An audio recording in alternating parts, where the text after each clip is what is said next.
Fantastic. All right, one person said it. That's good enough for me. Okay. Show and breathe. Okay. So today we're going to go through a few things over at from the currency markets through to gold. And funnily enough, we've been really, they've been quite exciting, to be fair, over the last few days. Now, what would you like to look at first? Anybody interested in sterling or euro dollar first?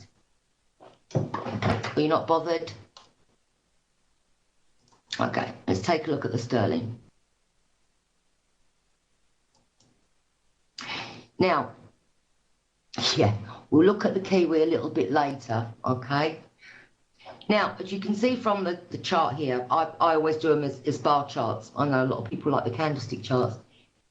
But if you can see here, those that know me know I always go on about stochastics, blah, blah, blah. You see where the market started to turn. Now, here you had a down day, we reversed direction, and that was your signal that the market was going to keep going higher. Now, we have hit the 50% fib level. Where do we go from here? Is this a change of trend? Is this a continuation, just a correction? And then we come down. Well, I think actually we could be seeing quite a big turn in the market. If you look at what it's done since July last year, we've just been down in virtually a straight line. You can see that on the weekly chart.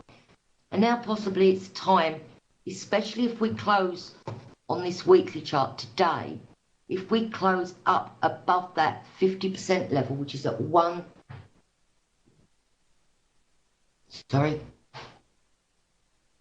of that reversal?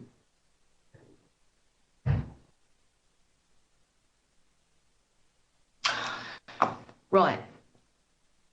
If the market today closes above this 150.60 area, going into next week, you're going to see quite a good correction. We have two trend lines that we've been looking at. One is at 151.27 and the other at 153.22.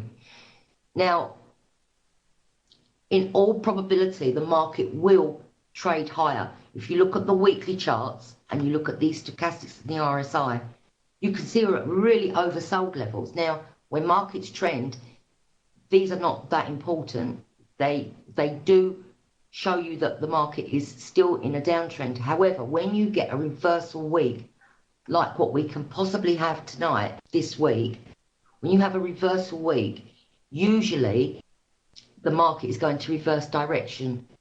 And when you incorporate the weekly charts with what we've seen on the daily chart, you can see quite, categorically that we do look like we're going to change direction and trade higher. Do we go back to 172? Not sure, don't know. What I do know is going into next week, a close above this level tonight will make us look a lot stronger. And, once we can do that and clear that, I think then you're going into the buy dip scenario. We've come up a lot this week. We've come up from 146. So we have come up a lot this week, but we've been orderly in coming up. And if you look at the way the stochastics and the RSI have been reacting, they're not at oversold levels now. The only thing holding us is the 50% fib level. Once we can clear that, we should be fine. And next real level would be 151.78, which would be the 61.8. Don't forget that trend line, 151.24. So you've got these levels to aim for going into next week. And I think any retracement down to 148, you're looking to buy. As long as we can hold above that 23% fib level here, we should be fine going into longs. Any questions on sterling?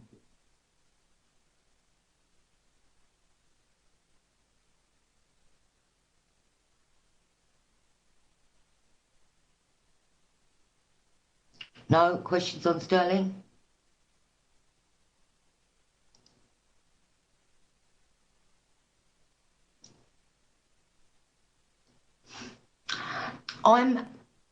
My forte is technical trading. So yes, although we do have an election coming up, to be absolutely frank with you, I try to not listen, not look at these things that are about to happen, because I do think a lot of what I do and a lot of other technical traders, it's all in the price already, okay? I don't think there's going to be any major surprises. Nothing really is coming out about the election that's going to be a major surprise. You don't have a choice of a lot. They're all as bad as each other. I don't honestly think the election's going to have any bearing on cable whatsoever. No.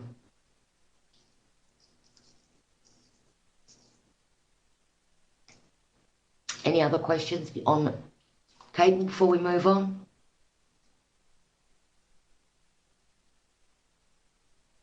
Okay. So now we'll have a look at the euro, which has been lagging, but then that would be the euro sterling cross, obviously. Okay. Now, you are seeing a different picture in the euro. You can see the same sort of base pattern. If this is to be a double bottom, which can quite easily be so, they don't have to. The right one does. When you first make a base, trade up and cut, you don't have to hit the exact point. It can be within that area, and from 110.35 down to 105.20, I think we got to this week. Was it 20? 21, 105.20. It's been quite a good move down. Therefore, thus, as it's not that far away from the previous low of 104.60, we can quite easily say that that is a double bottom, and that would then propel the price of the euro. And I think it's going to go back to this congestion area here, which is 110.35. Now, you can see that we have not been able to break this the previous 6 times that we've been up there. But that's not to say it won't. And when it does, and if it does, you just measure those tops to this base. So a broad go in the middle of 105, that's 5 big figures. That gives you a target of 115, which is up here somewhere. And look, at 114, 114.57, we have the 200-day moving average coming in. So you can see that there's a method that moves these markets. It's not all,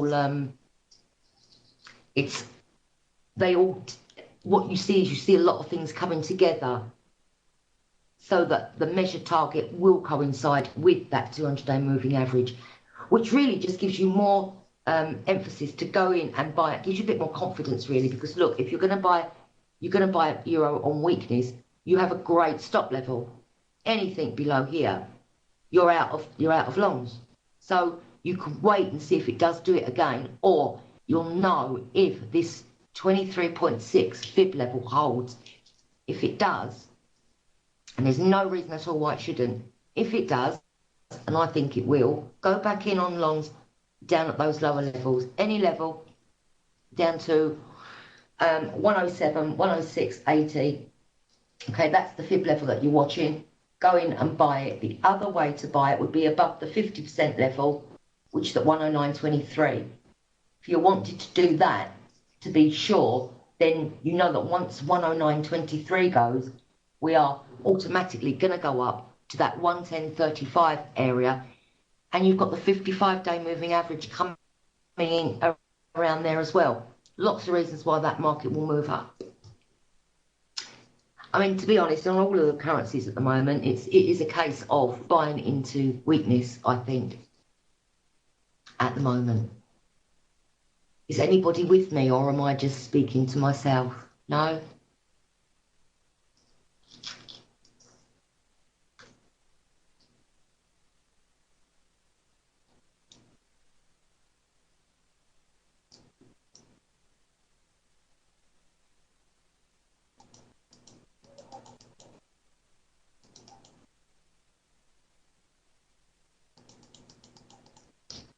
Angelo, I think really the 240-minute and the daily, not so much 60 minutes, not giving you enough.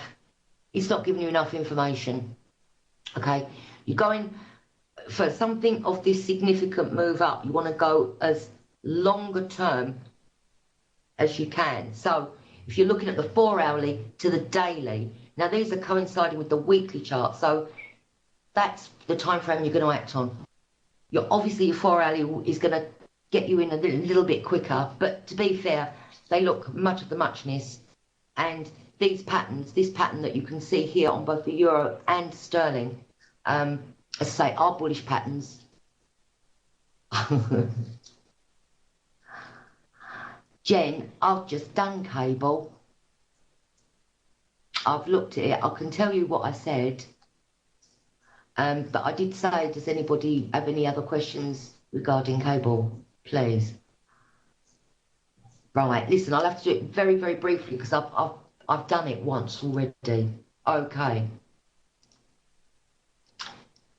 You've hit that 50% fib level today. You had that reversal day. It was a reversal day. Yeah, I was late. I couldn't get logged in. And even now, I'm not logged in as I'm usually logged in. So, but I don't know. I wasn't, no, Bookie, I wasn't late. Right. You got this reversal day. That was after that lower close. The market made a new low and then closed higher. Now, right. And because of that, we were then playing this from the long end, buying into weakness. Now, I remember the buying was at around 147.20 to 147. And that stood us in good stead for all of this week.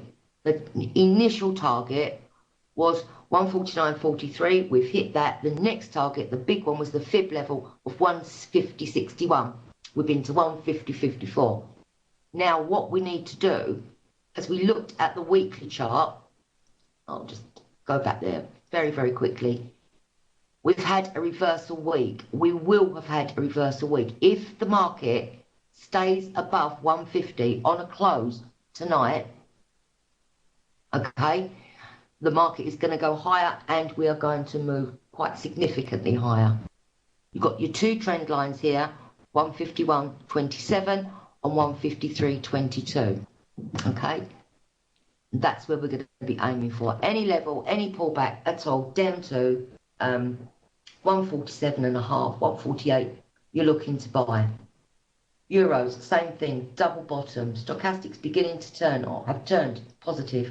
RSI, neutral, but top pointing higher. Everything screams for this market to go up, all right? I do my fib levels, I do on a daily chart, I do on a 4-hourly, and I do on a 60-minute. When they can coincide,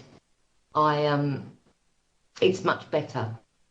I mean, there's no point me doing fib levels, say, from here, like the top, down. It's just too long term. So you're trying to get the retracement on the recentest move that you can see. And you can see from this point, this is where we really started to motor down on the downside. So that's where I take the fib level from. I never take it from the high or the low. Obviously, I have to put it to a high and a low, but probably not the most obvious high and low. I tend to jiggle and juggle about. I find it works better. And if you do it at a significant from when the market started to move, it's much more credible. As you can see, look, when we drew it here to here, there isn't, it's not spooky why that market stopped at 110.35. It stopped there because the 61.8 is a very important fib level. That's why we stopped there. Down we've come, we've made the base pattern here, and now we should continue our little merry way. Yes, Jen, you buy a cable at 148. Yes. Now, are there any other questions on euros, Jen?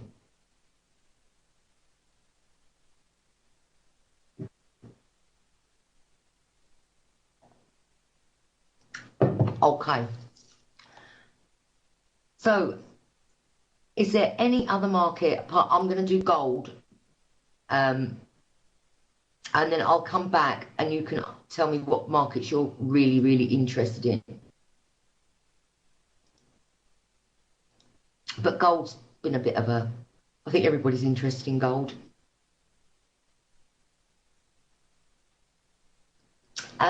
Probably not 147.50 now, no.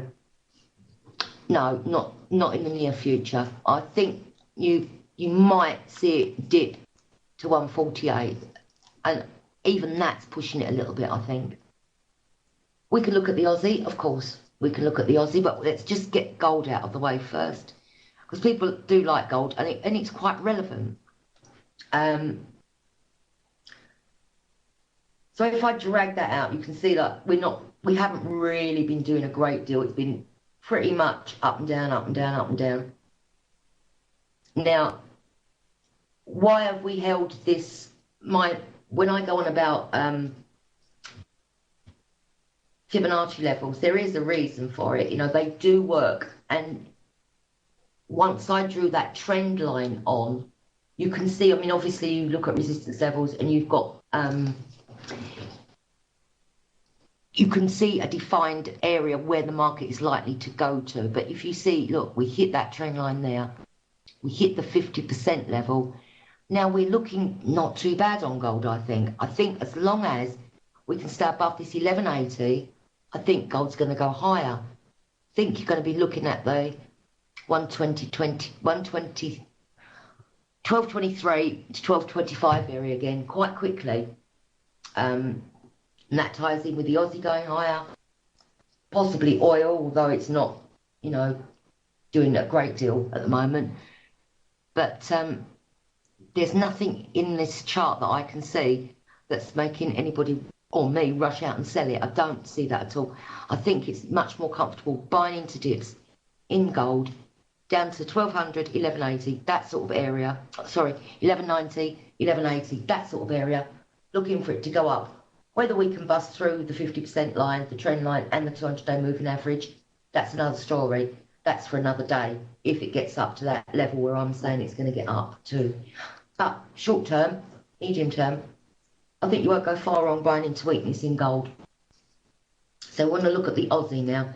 Any other questions on the gold?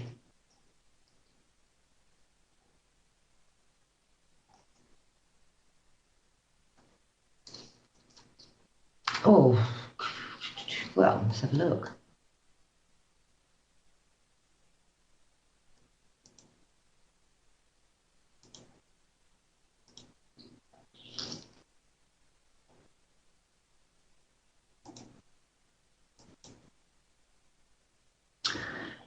Sorry about this. When I share this screen, unfortunately, it slows everything up. So I have to. Where would it go? 148.5 to 148.60. I can see the chat now. Yeah, I can see it. I found it. I clicked on a little icon saying chat. But normally, boy, what it does, it comes up and I can see it all on the. I can see it all on my screen, but I didn't. I had to go and find it. It threw me a bit because I wasn't used to doing it. But as soon as I clicked on the chat button, up you all popped. No worries, Jen. Absolutely no worries. So now we'll have a look at the Aussie. I like the Aussie. I think it's a really underestimated, really nice little market. And it really does act really well.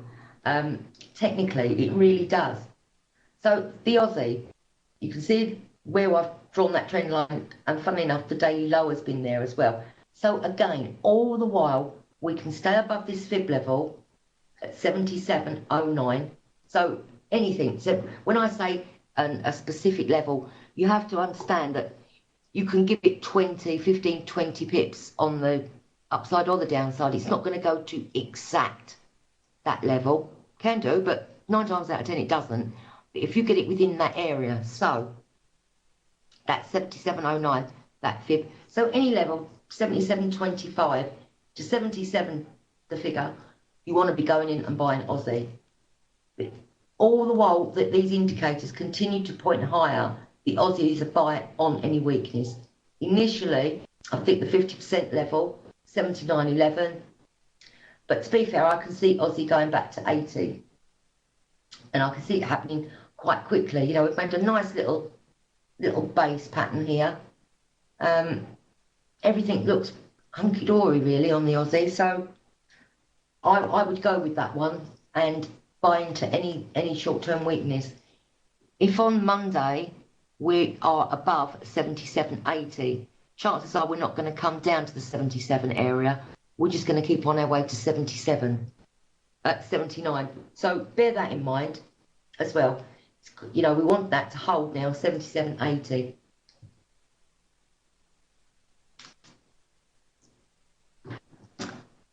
What will hit the 100-day? What market we're talking about? FX tech.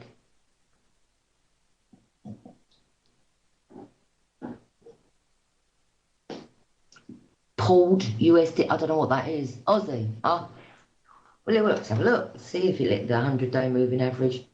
No reason it shouldn't.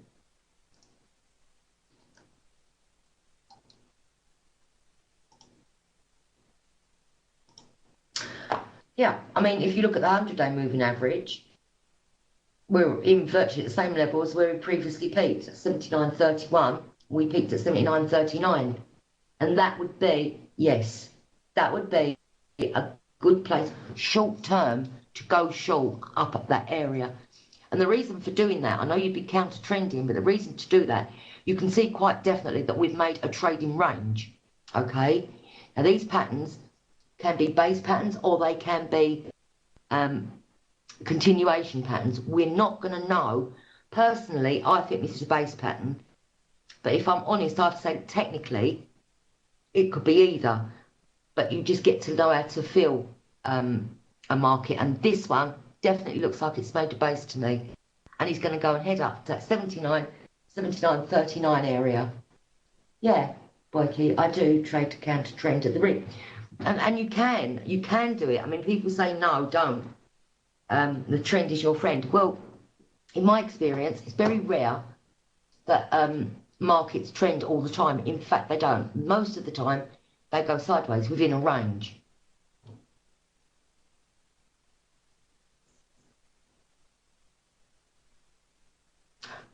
Jen, I've been through cable.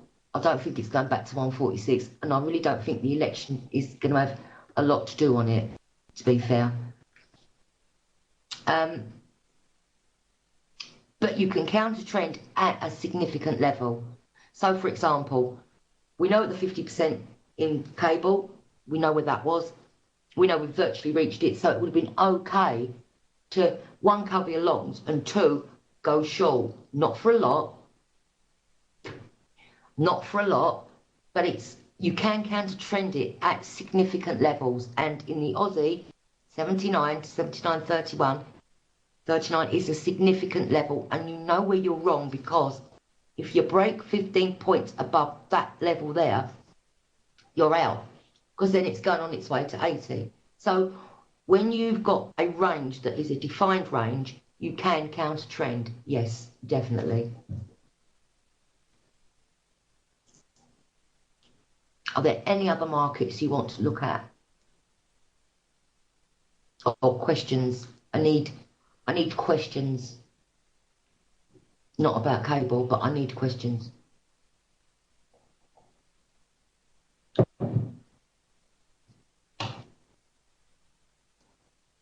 Dollar yen. Let's do that one.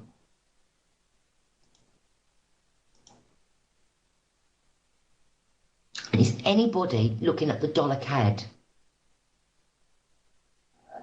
How do you spot an end of correction? Well, there are various ways of spotting an end to something, various ways. Like if you will look at this dollar yen chart, you can see here, excuse all my lines, let me get rid of them. You can see here, I'll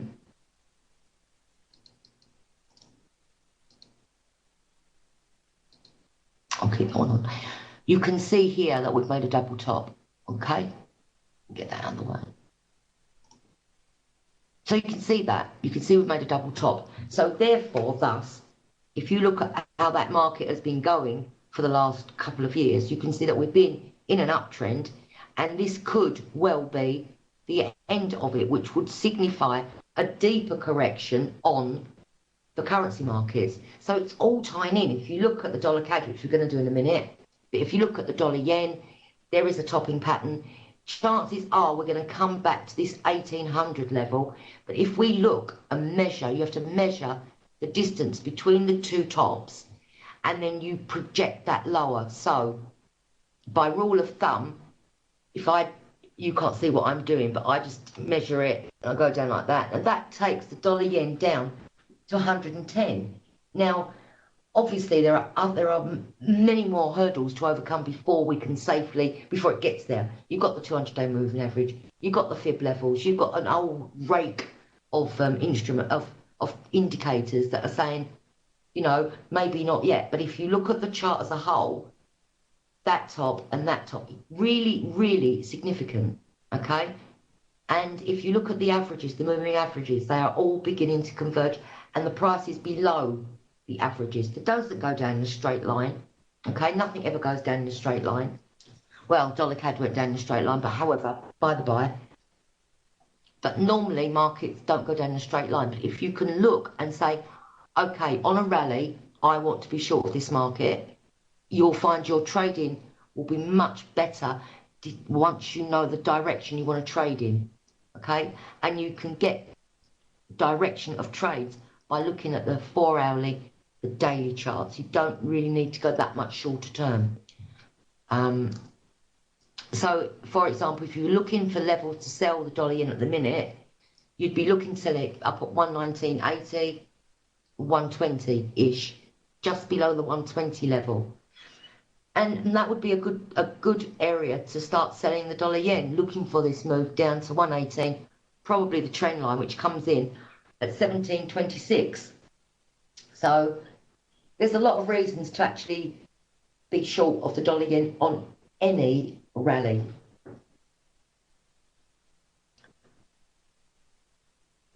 Which time frame do I enter? Which time frame?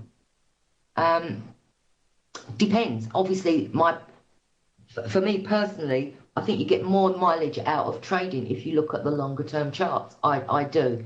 So I find that the daily and the 4-hourly are really good for determining the trends and where you want to be short. If you just look at a 60-minute chart, there isn't enough information on the chart to actually give you the bigger picture. And any trader, no matter what you're trading, you need to know the bigger picture. And that way that will help you fine tones or tunes your trading expertise, if you like, because if you're buying into a downtrend, you don't really want to be doing that.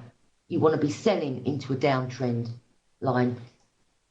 So you've always got to know where, what way is the market going. Basically, that's the bottom line. Which way is it going? We're going up or down or sideways.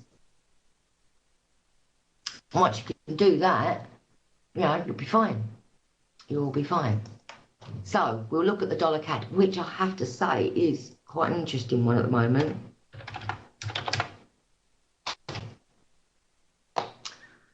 Again, we had that same pattern, right? We had the double top.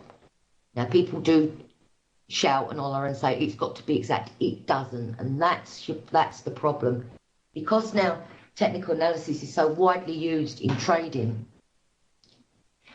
and because you still have the fundamental traders and the technical traders, very unusual for them to trade together.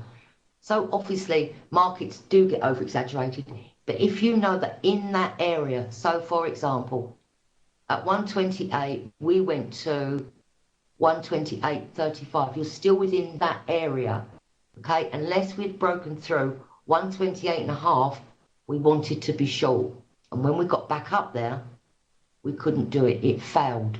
All right, and that was the thing. Now if you look at this sideways pattern that we've been having, and I had this line on, but obviously it's on my other chart that I can't find now.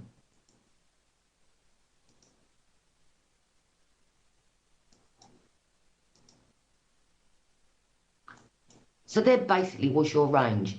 And then you see that we've had the topping pattern. Some people called it a double top. It can be a head and shoulder pattern, quite easily be that. All you need is a shoulder, a head, a shoulder, neckline. We're off and running. Now that little darling here takes you down. The break point was 123.5 or 123.64 if my memory serves me correctly. So you're looking at 4 big figures. That's your rule of thumb, 4 big figures. So off the break of that takes you just down to 118. Now, if we put a Fibonacci level on there, where did we start moving up from? Let's take that point there to that point there. So we know we're going to encounter support here, okay, at the 120.26. And if you're short on what? Super Bug, Sarah, where would you put your stop? On what? On the Canada, on the Euro dollar CAD? Ah, well, see, this is the thing. Where do we put our stop now? Do you really want to be going in selling at the lows? Technically, not really. The reason being is, although you do have this target area here where the market should go to, you can see that we're becoming overextended. Okay, so you'd be sitting back, I think, if you're not short already, you'd be looking to cover, because we are beginning to look a little oversold. Could have a bounce back. I think we should hold below 123, and that's where you'd be looking to get short again, and you would put your stop. It would have to be back above that trend line. So the base of that range without the trend line was roughly 124, 123.90. So really you'd have to put it above 124. Okay, but that's not too sad when you're looking to take that much out of the market. And you could be in for quite a good run on that, because it has broken quite a significant pattern. And the thing is, if the dollar CAD was going to continue to go higher, we wouldn't have broken that point there. We wouldn't have broken that consolidation phase. We would have held it and just traded around that range that we've been seeing mainly for all of the year. So the break is quite significant. And you know, and we need it. We've had a run on the dollar. The dollar's been very, very strong, you know. Maybe it's time for a correction, and quite a deep one. It's not to be ruled out at all. I think it's every need for a deeper correction in the dollar. We've seen it in the dollar index. It's running out of steam. That's another thing to look at. Look at the dollar indexes and look at the things that correlate markets. Like you've got gold, you've got the S&P, you've got oil. Look at those 3 things when you're trading the dollar as well. Okay, because they are all very closely linked. And stock markets going down is, you know, not great for the dollar. Great. So that's what you've got to think of as well.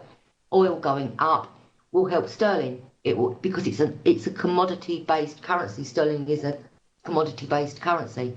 Gold and Aussie very closely linked. So you've got to be aware of the interbank correlations, the intermarket correlations. So you wouldn't just go blindly in. Well, you can do, I suppose, but it's always good to have a clue of what the other markets are doing. Maybe I'm just nosy, but I like to know where they all are, and I like the fact that they all come together, and that, you know, if oil was going up, sterling will go up because it's an oil-based currency. So I like to look at the intermarket spreads and things. Now, any other questions? Because I think I'm about to run out of time soon and they'll kick me off. So is there anything else you want to look at before I go? S&P. Okay. Hold up.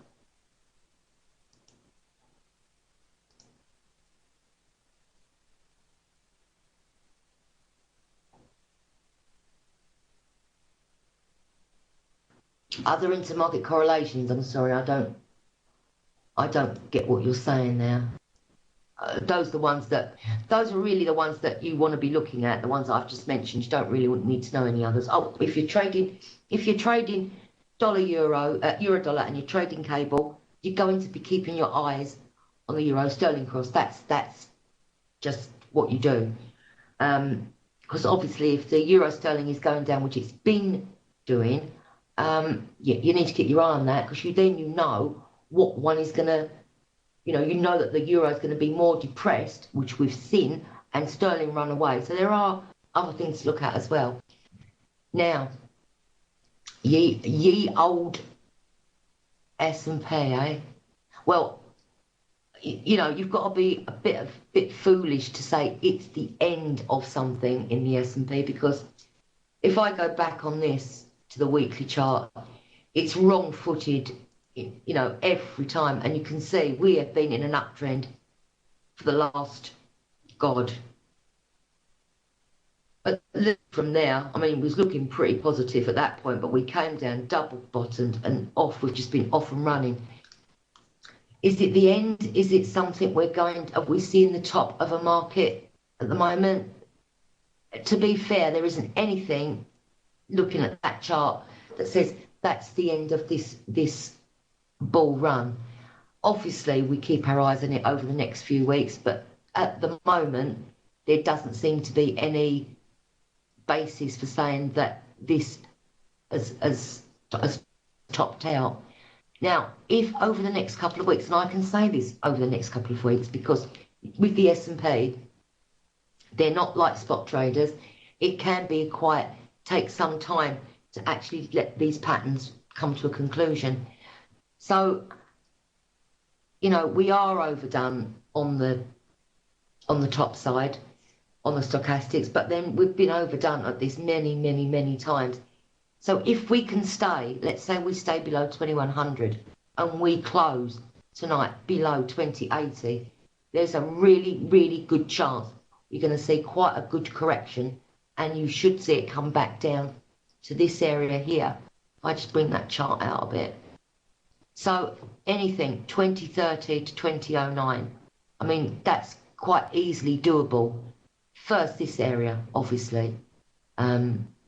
But I can't see a problem if we close tonight, as I say, below 2080. It's going to send a real negative signal to the market, and we should have a week of selling pressure, which will help our currencies next week. Okay, any other questions? I use two. I use eSignal and I use CQG.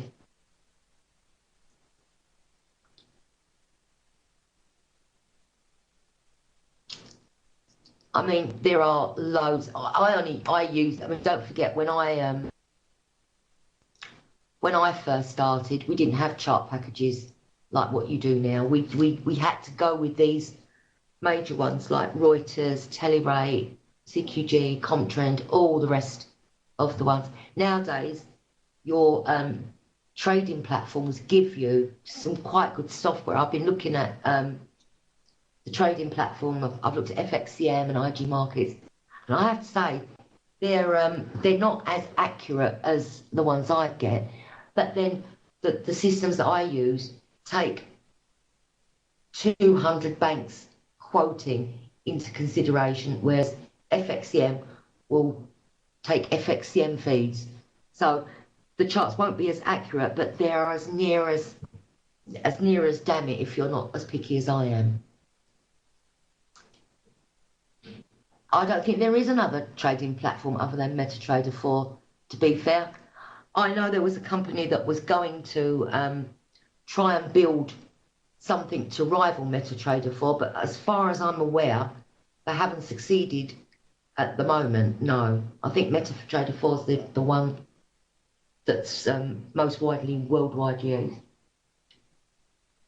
I mean, there are loads and loads of dealing platforms, but they're all hosted on the MetaTrader 4. And if they're not, I've not really heard of them. Anything else? You are more than welcome.